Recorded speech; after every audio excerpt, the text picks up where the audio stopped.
వారాంతాల్లో కాస్త సేదతీరాలనుకుంటే దగ్గరలోని సినిమా హాల్కో లేదంటే ఉద్యానవనానికో వెళ్తుంటాం. ఇంకాస్త ఎక్కువ ఖర్చు పెడితే రిసార్టులోకి వెళ్లే సదుపాయం కూడా మనకు అందుబాటులో ఉంది. అయితే ఊహించని విధంగా వారాంతాల్ని గడపాలనుకునే వారికి దుబాయ్కి చెందిన ఓ నిర్మాణ సంస్థ సముద్ర గర్భంలో ఏర్పాటు చేసింది. జీవితకాలం గుర్తుండిపోయే అనుభూతుల్ని అందించడమే దీని ఉద్దేశం. వింతలు విశేషాలకు నెలవైన దుబాయ్లో మరో అద్భుతం కొలువుతీరింది. వెనిస్ నగరం ఎలాగైతే సహజసిద్ధంగా నీటిపై తేలియాడుతూ కనిపిస్తుందో అదే స్ఫూర్తితో నీటిపై తేలియాడే ఖరీదైన విల్లాస్ను సముద్రంలో సృష్టించారు. దీనికి సీ హార్స్ అని పేరు పెట్టారు.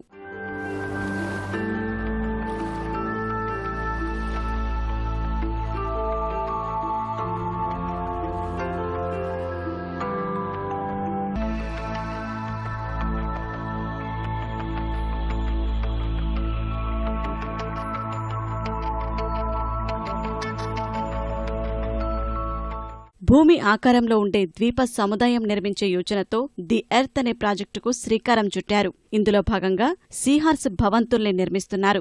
2009లోనే పట్టాలపైకి రావాల్సిన ఈ ప్రాజెక్టు దుబాయ్లో ఏర్పడిన ఆర్థిక సంక్షోభం కారణంగా ఆగిపోయి మళ్లీ ఇన్నేళ్లకు కార్యరూపం దాలుస్తోంది.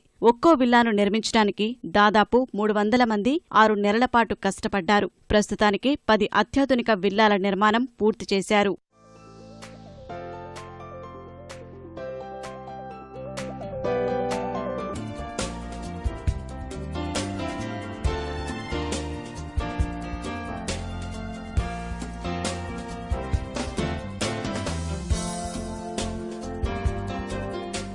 అత్యాధునిక సౌకర్యాలతో నిర్మించిన ఈ తేలియాడే భవంతుల్లో అత్యాధునిక టెక్నాలజీకి కూడా ప్రాధాన్యమిచ్చారు. సముద్రపు నీటిపై తేలియాడే ఈ విల్లాలకు విద్యుత్, మంచినీటి సౌకర్యం ఏర్పాటు చేశారు. పడక గదిని నీటి అడుగున ఉండేలా తీర్చిదిద్దారు. పొద్దున లేవగానే ఎవరికైనా సూర్యోదయం కనిపిస్తుంది. ఇక్కడ మాత్రం ఉదయం లేవగానే చేపలు, సముద్రపు జీవులు కనిపిస్తాయి.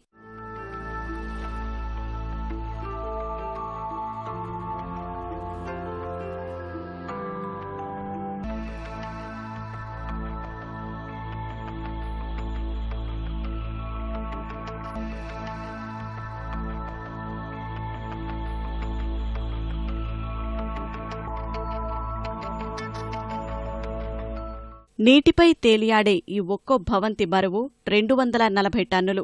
6 అంగుళాల మందమైన గట్టి గాజు అద్దాలతో ఈ నిర్మాణాల్ని చేపట్టారు. లగ్జరీకి మారుపేరైన ఈ భవంతుల్లో 2 స్నానవాటికలు కూడా ఏర్పాటు చేశారు. దీంతోపాటు లివింగ్ రూమ్, డైనింగ్ రూమ్ను కూడా ప్రత్యేకంగా తీర్చిదిద్దారు. మన ఇష్టాన్ని బట్టి సముద్రం అడుగున జలచరాలను చూస్తూ భోజనం చెయ్యొచ్చు.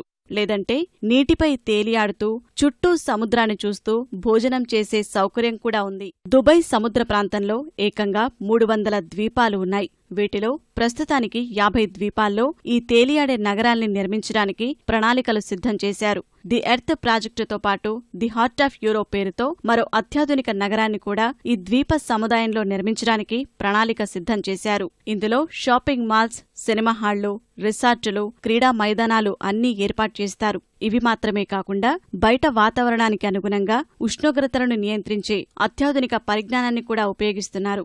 బయట వాతావరణంలో ఎండలు మండిపోయే సమయంలో ఈ తేలియాడే నగరంలో మంచు కురుస్తుంది. బయట వాతావరణం చల్లగా ఉండే వేళల్లో ఇక్కడ వెచ్చగా ఉంటుంది.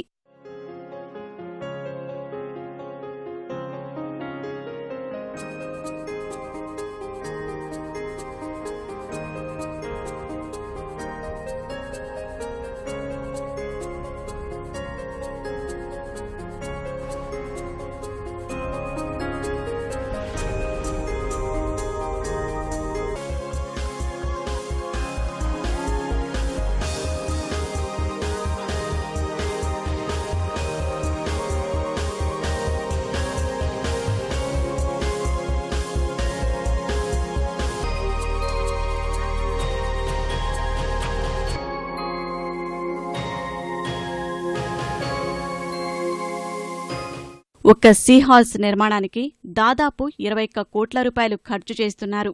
అయితే ఇందులో స్థిర నివాసం ఏర్పాటు చేసుకోవడానికి మాత్రం స్థానిక ప్రభుత్వం అనుమతి ఇవ్వలేదు. నూతన సంవత్సర వేడుకలు, వారాంతపు విహారాలు, కార్పొరేట్ సమావేశాలు, భారీ వివాహ వేడుకల కోసం వీటిని అద్దెకు ఇస్తారు. ఈ ఏడాదిలోనే సీ హాల్స్ ను అందుబాటులోకి తీసుకొచ్చేందుకు ప్రణాళికలు సిద్ధం చేశారు.